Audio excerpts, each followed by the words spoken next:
hari Sabtu tanggal 25 November, tim pelayanan El Safan sedang dalam perjalanan menuju ke Kelapa Gading untuk menghadiri ibadah ucapan syukur dan perayaan ulang tahun yang ke-35 Jemaat Doa Pagi GKI Kelapa Gading.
Izin memperkenalkan, saya Pendeta Ritson Madono.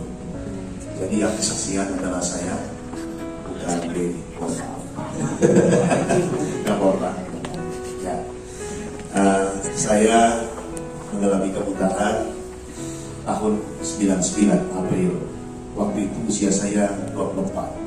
Artinya sudah 24 tahun saya mengalami kebutaan. Karena penyakit saraf mata, yaitu glaukoma.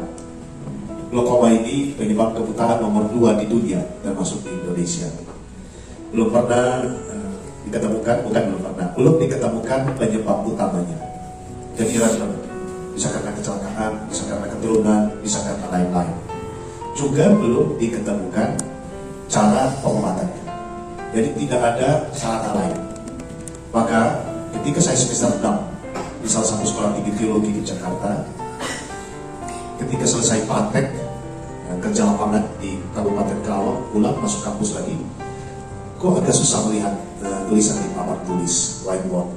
Kemudian saya periksa ke rumah sakit PGI Cikini, oleh Profesor Landang saya divonis bahwa tidak akan lama lagi akan menjadi orang buta. Seorang pria yang sedang bersemangat mempersiapkan diri menatap masa depan, mau terjun ke dunia pelayanan formal, kemudian organ tubuh yang namanya mata yang menjadi andalan.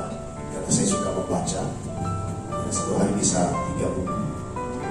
Tiba-tiba mengalami error. Saya berjalan di asrama, waktu itu sudah mulai tabrak teman, bimbing, masuk kolam, akhirnya menjadi tempat bully teman-teman. Maka 98 itu setelah selesai kerusuhan, saya drop out, keluar pergi dan pulang kampung di Poso, Sulawesi Tengah. Di sanalah saya menatapi hidup. Apa yang sedang terjadi? Bapak saya pendeta di Gereja Kristen Sulawesi Tengah, beliau pendiri Sekolah Tinggi Teologi GKST. Saya bertanya, ya Tuhan, ayah saya sudah terjun melayani pekerjaan. Mama saya seorang diaken. Saya ingin juga melayani. Lalu mengapa ini semua terjadi? Jadi semua seperti membisu. Allah membisu dalam tanda kutip. Semua membisu. Dalam keadaan rumah itu tidak ada sukacita, tidak ada kebahagiaan. Bahkan makin menyakitkan karena tahun 99 rekan-rekan saya semua itu mereka selesai wisuda. Ya, termasuk salah satu kawan saya yang terus serta melayani hari ini, ada Pak Bram, bisa berdiri. Ya, ini saksi sejarah hidup saya. Terima kasih, Pak Bram. Ya. Jadi saya bilang, Tuhan, saya tidak sanggup. Kenapa? Karena pagi, siang, malam hanya diantarkan makanan, mau ke kamar mandi dituntun, mau ke halaman dituntun. Sehingga saya tak sanggup. Saya orangnya aktif. Ya. Oleh karena itu, satu saat saya bilang seperti Elia, Tuhan ambillah nyawa. Ya. Ketika Elia menghadapi saya, tak sanggup dia melawan penderitaan. Ya, maka ada peristiwa saat itu, tidak usah saya cerita. Tetapi mengucap syukur bahwa the power of God, kekuatan Allah melampaui segala sesuatu yang kita pikirkan. Amin. Percobaan saya itu gagal, dan kemudian dari kegagalan itu Roma 12 ayat 12, bersukacitalah senantiasa dalam pengharapan, bersabarlah dalam kesesakan, dan bertekunlah dalam doa. Ayat ini merupakan ayat yang kembali membuat saya resilient, bangkit melihat, merasakan ulang the power of love, kekuatan kasih Allah yang sempurna. Maka secara bertahap atas pendampingan ayah dan ibu dikuatkan, kamu harus maju, harus berhasil, menyelesaikan studi. Tapi saya bilang, bagaimana mungkin orang buta bisa kuliah? Bagaimana mungkin orang buta bisa melayani? Bagaimana mungkin orang buta bisa bekerja? Satu saat ada telepon biasa dari Salatiga masuk ke kampung kami di Poso. Kemudian dari percakapan itu ternyata seorang pendeta di Salatiga. Ayah saya cerita tentang saya, pendeta itu punya panti asuhan. Dia bilang, kirim Rinson ke Salatiga. Maka dalam situasi kerusuhan Poso waktu itu kami keluar bersama ayah dan berangkat ke sana. Saya tinggal di panti asuhan selama 1 tahun. Di panti asuhan itu kemudian satu saat saya bertemu dengan seorang tokoh tunanetra yang hebat, almarhum Nikodemus Marwono. Ternyata beliau seorang dosen di KSP. Saya sangat kagum, tapi saya tak percaya. Jangan-jangan ini hanya untuk membuat saya senang. Dia bawa ke rumahnya, dia pegangkan saya semua buku-buku Braille, mesin tik Braille, tongkat putihnya. Kemudian dia bawa saya ke kampus, dia mengajar. Wah, saya bilang, ternyata bisa. Dia berkata, Rinson, kalau saya bisa, kamu pasti lebih bisa. Maka saya belajar dengan orang buta di Yogyakarta 6 bulan di Yayasan Mati Buto di belakang rumah sakit Jawa. Di sanalah saya mulai belajar komputer, belajar berjalan dengan tongkat, belajar beradaptasi, belajar naik bus, naik ojek, dari Condong Catur ke Dirota kampus itu sangat jauh, dan pergi pulang sendiri. Setelah merasa yakin, maka saya kembali ke Jakarta. Melanjutkan studi di sekolah tinggi, biologi, kemudian 2004 saya dapat menyelesaikan studi. Ketika wisuda saya bangga, karya ilmiah saya yang terbaik di antara 45 teman-teman mahasiswa lainnya. Luar biasa, anugerah Allah terus berjalan dalam hidup saya. Saya pikir-pikir, kenapa bisa begini? Allah ternyata tidak pernah membisu. Amin. Dalam penderitaan yang sangat kuat, yang sangat, Allah tidak pernah membisu. Meskipun kadang-kadang seolah-olah dia seperti membisu. Maka sambil kuliah saya kerja, kemudian lulus saya bekerja, kemudian melayani generasi tunanetra di Jakarta Utara, saya khususnya bagi teman-teman yang sudah dewasa. Ketika saya dipercaya melayani mereka, ada sekitar hampir 40 keluarga. Dalam pelayanan saya waktu itu selama kurang lebih hampir 5 tahun, yang saya renungkan, mengapa tunanetra ini hidupnya karitatif, hanya benar-benar ingin dibantu. Saya pikir sampai Tuhan Yesus datang, persoalan mereka tidak akan pernah selesai. Maka saya mengajak istri saya untuk memulai satu pelayanan. Saya resign dan kemudian membuka pelayanan Yayasan Al-Safa mulai 2006.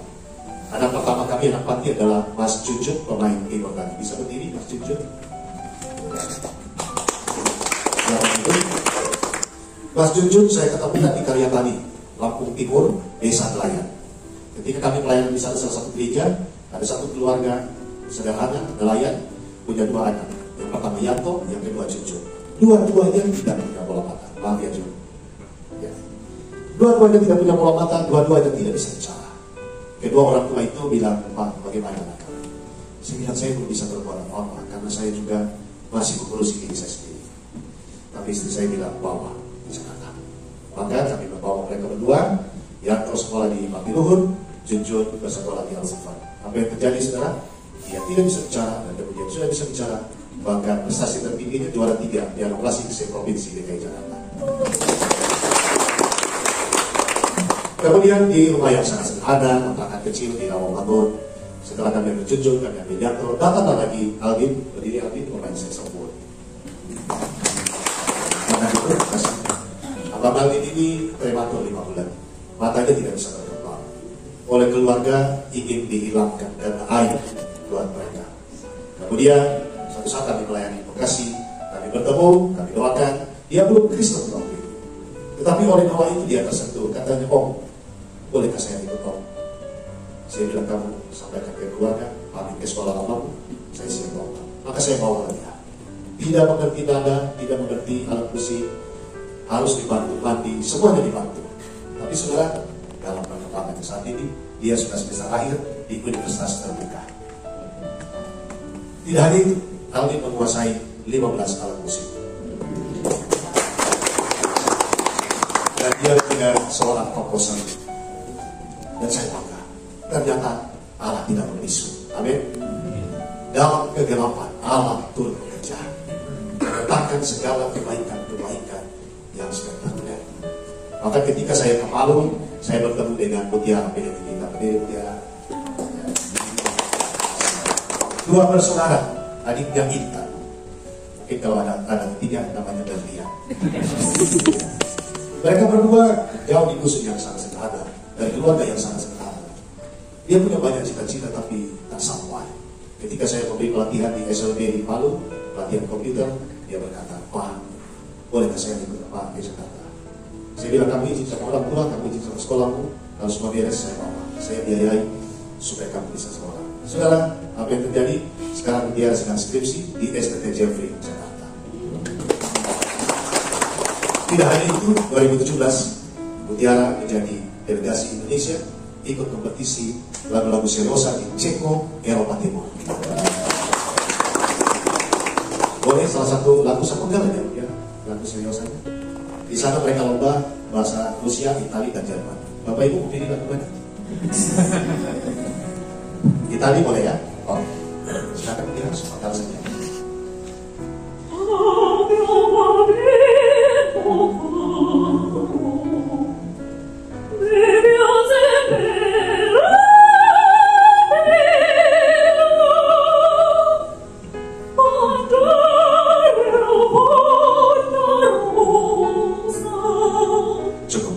kasih kepada. Kira-kira artinya apa ya? Soalnya hanya dia yang tahu. Artinya kira-kira? Artinya itu seorang gadis yang berpamitan kepada ayahnya mau pergi dengan orang yang dia cintai, ternyata ayahnya tidak merestui, maka dia mengajak kalau begitu kami akan membuang diri di sungai ini buat dosa. Luar biasa. Ya benar, jangan buang diri di sungai ya. Itu adalah. Makasih Mutiara, tepuk tangan sekali lagi. Ya. Luar biasa sekali. Ternyata memang Allah tidak membisu. Sekalipun teologi membisunya Allah ini sedang booming saat ini, sedang digugat oleh para teolog liberal bahwa Allah itu sedang membisu. Tapi kami membuktikan dalam kehidupan iman percaya kami, Allah selalu beserta dengan kita sekalian. Amin. Selalu beserta, selalu beserta. Dan akhirnya kami memberikan bakti sosial di Duren Sawit, Kota Papua. Bapak Ibu boleh berkunjung ke sana untuk ulang tahun perkawinan, ulang tahun cucu. Mereka punya tim band yang hebat. Oktober 2023 kemarin bersama delegasi Indonesia mendampingi Menteri Sosial Tri Risma hari ini mengikuti ASEAN High Level Forum di Makassar, dan luar biasa kehadiran dan Sofwan memberi citra yang baik terhadap seni budaya Indonesia di 11 negara ASEAN. Jadi apa yang kami perbuat, saudara, kalau saya renungkan betapa hebatnya kita. Amin. Dia ada dan sungguh-sungguh ada, sehingga terkadang kita merasa dia tidak ada, tetapi keberadaannya membuat keberadaan kita menjadi sesuatu yang berfungsi untuk apa? Menebarkan cinta kasih. Maaf ya Bapak, mereka sudah seperti khotbah. Kemudian kami membuka lembaga pendidikan, sekolah luar biasa, TK, SD, SMP, SMA. Kenapa? Supaya generasi di Indonesia tunanetra itu punya kecerdasan agar dapat berkontribusi terhadap pembangunan bangsa. Kami punya kerinduan agar mereka dapat masuk ke gereja, dapat masuk ke perusahaan, dapat masuk ke dunia politik, ke dunia bisnis, ke dunia kerja, ke dunia apa saja yang mereka mau dan mereka inginkan. Dan itu bisa, saudara. Dan sampai hari ini sudah ada 100 lebih yang kami layani, dan sekarang yang aktif ada 46 di panti tunanetra Yayasan Al-Safwan. Tidak hanya mereka, ada beberapa anak kami yang MDVI, Multi Disability Vision Impairment. Selain mereka buta, mereka juga tidak bisa bicara, autis, gangguan pada fisik, masih harus dituntun di bawah. Tapi seperti Yesus berkata, jangan menolak anak-anak itu datang kepada. Amin. Amin. Saya tidak punya kemampuan untuk menolak. Minggu depan ini saya harus pergi ke Pati, di salah satu dusun terpencil Tegawampo. Ada seorang kakek dan nenek menelpon, Pak, kami punya cucu namanya Ahmad Khoiri, 11 tahun. Boleh ke sekolah, tapi kami tidak punya uang. Kami tidak bisa datang. Saya bilang, nenek, saya jemput. Saya tidak mau ada tunanetra di Indonesia yang hidup di terpuruk karena tidak punya uang, karena kemiskinan. Karena saya percaya uang tidak boleh menghalangi dan menghambat masa depan mereka. Amin. Uang pasti akan Tuhan kirim. Entah bagaimana caranya, saya tidak mengerti. Dan selama 17 tahun ini saya tidak pernah mengerti bagaimana cara Tuhan membiayai yayasan ini, karena yayasan ini tidak berafiliasi kepada pemerintah, tidak milik gereja tertentu, tidak milik perusahaan tertentu. Entah dari mana sampai hari ini 17 tahun Tuhan pelihara. Amin. Amin. Saya tidak mengerti. Yang saya mengerti adalah saya menjalani pelayanan ini dengan sungguh-sungguh. Dan kemudian kami membuka cabang di Poso. Ada 2 sekolah PAUD terpadu, 37 siswanya, menggabungkan anak-anak yang tidak berkebutuhan khusus dengan anak-anak berkebutuhan khusus. Kami buka 2016. Kami buka lagi pusat balai latihan kerja disabilitas dalam bentuk pertanian, perkebunan, dan peternakan. Ada 15 hektar lahan di sana dalam bentuk perkebunan cengkeh, kopi arabica, alpukat, dan durian musangking. Saya pengen tunanetra berkarya, mereka dapat duit, mereka bisa bertiga, mereka hidup bahagia dan sukacita, tidak dibawa intervensi orang lain, tetapi mereka berkreasi dengan dirinya sendiri. Dia bisa menanam bibit, dia bisa panen, dia bisa bikin keripik, dia bisa packaging, dia bisa melakukan apa saja. Amin. Yang menjadi persoalan kadang-kadang mereka tidak menemukan wadah itu. Kami sangat mengucap syukur bahwa yayasan Al-Safwan hidup di Tuhan. 2007 akhirnya saya dikirim pulang rusun. Seorang perempuan yang hebat, tidak bisa hadir, destinasi uang. Dia yang menjadi istriku, yang mencintai, yang menjadi mata. Dia tidak bukan, dia sadar teologi. Kami dikarunia satu anak, dia tahu ada kasus Patrick Spanyol. Dan sangat luar biasa. Kami pasangan suami istri yang sangat romantis. Kenapa begitu? Setiap kami pergi kemana saja, kami selalu ada tangan. Bapak Ibu kesini dari tangan, tidak malu kan? Tapi saya sama istri gak pegang tangan, karena kalau gak digamit ketinggalan suami. Terima kasih, kami berbahagia GKI berkenan memberi kesempatan. Itu pertanda bahwa GKI inklusif, mau hati menerima kami menjadi bagian yang tak terpisahkan tubuh Kristus yang sempurna, sehingga dengan impian kita sama-sama menjadi. Bapak Ibu yang ingin terlibat dalam pelayanan jasa kesehatan, kami sangat terbuka, menjadi apa saja silakan, atau pergi lihat dulu silakan. Kami sangat bersedia untuk dapat bersama-sama kita melayani bersama. Sekali lagi terima kasih, dan yang terakhir 2014 yang lalu saya diberikan studi S2 dan semuanya juga dapat berjalan dengan baik. Ternyata saya baru sadar mereka kenapa bisa selalu lulus yang terbaik. Orang kita itu selama kuliah dapat ada satu yang terbaik. Ya, makanya kayak dia tesis saya juga 4,0 dan saya bahagia luar biasa. Terima kasih, selamat berbahagia selalu. Tidak, Allah tidak pernah bisu, dan cinta kasih Allah akan mengalahkan segala sesuatu yang sedang kita rasakan dan yang akan kita rasakan ke depan, suka maupun duka. Dia akan mampu membuat hidup kita selalu bahagia. Terima kasih, Tuhan Yesus memberkati. Shalom.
Dan pada akhirnya tim pelayanan El Safan telah menyelesaikan pelayanannya di Gereja GKI Kelapa Gading.